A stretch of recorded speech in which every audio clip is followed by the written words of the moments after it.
Licha ya vitisho vya rais wa Marekani Donald Trump, lakini Pentagon haiko tayari kuishambulia Iran.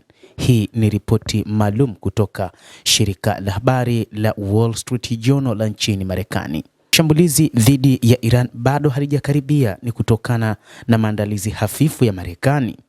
Licha ya kupeleka meli ya USS Abraham Lincoln huko karibu kabisa na mlango wa Iran, lakini bado Marekani haiko tayari kuishambulia Iran, kwani inahitaji kupeleka ulinzi zaidi wa anga katika Mashariki ya Kati ili kuweza kulipiza kisasi kinachoweza kutokea. Gazeti la Wall Street Journal limeripoti likiwanukuu maafisa wa Marekani ambao hawakutajwa. Hata hivyo, hii taarifa ni kupitia ujasusi wa nchini Marekani ambao inadaiwa kupitia Wall Street Journal kwamba walieleza namna ambavyo Iran imejiandaa kwa ajili ya mapambano ya muda mrefu dhidi ya Marekani na washirika wake. Katika wiki chache zilizopita, Washington imetuma kile rais wa Marekani Donald Trump alichoeleza kama silaha kubwa na nzuri katika Mashariki ya Kati inayoongozwa na USS Abraham Lincoln ili kushinikiza Tehran kukubali makubaliano mapya ya nyuklia. Licha ya kuongezeka mashambulizi ya anga ya Marekani dhidi ya Iran si karibu, kwa sababu Washington inahitaji kuhakikisha kuwa Israel, washirika wake wa Kiarabu na majeshi ya Marekani katika eneo hilo zinalindwa ipasavyo na zinashiriki katika mapambano. Wall Street Journal ilisema katika makala mnamo siku ya Jumapili kinukuu vyanzo mbalimbali.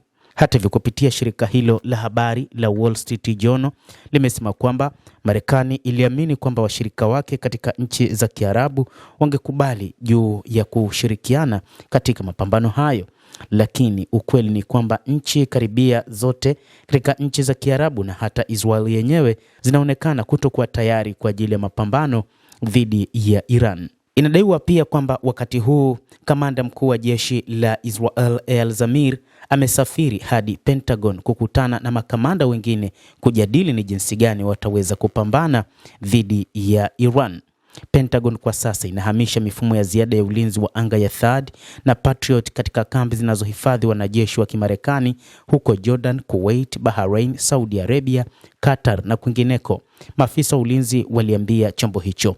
Tehran imesema itajibu kwa mashambulizi dhidi ya Israel na kambi zote za kijeshi za Marekani kama ambavyo ilijibu katika maeneo ya nyuklia ya Fordo, Natanz na Isfahan, ambapo ilishambulia kambi ya anga ya Al Udeid ya Marekani huko Qatar. Uharibifu wa kituo hicho cha Marekani ulikuwa mdogo kutokana na Iran kutoa onyo la hali ya juu kwa Washington.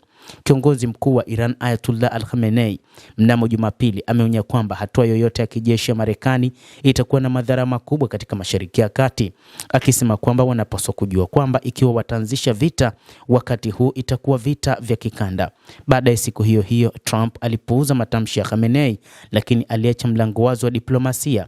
Bila shaka atasema hivyo, rais alibainisha.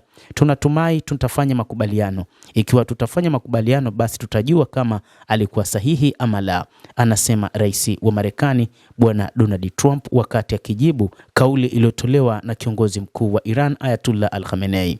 Mkuu wa Baraza Kuu la Usalama la Kitaifa la Iran Ali Larijani kwa upande wake alifanya mazungumzo na rais wa Urusi Vladimir Putin mjini Moscow siku ya Ijumaa ya wiki iliyopita. Alisema kuwa kuna maendeleo yanafanywa kuelekea mazungumzo na Marekani.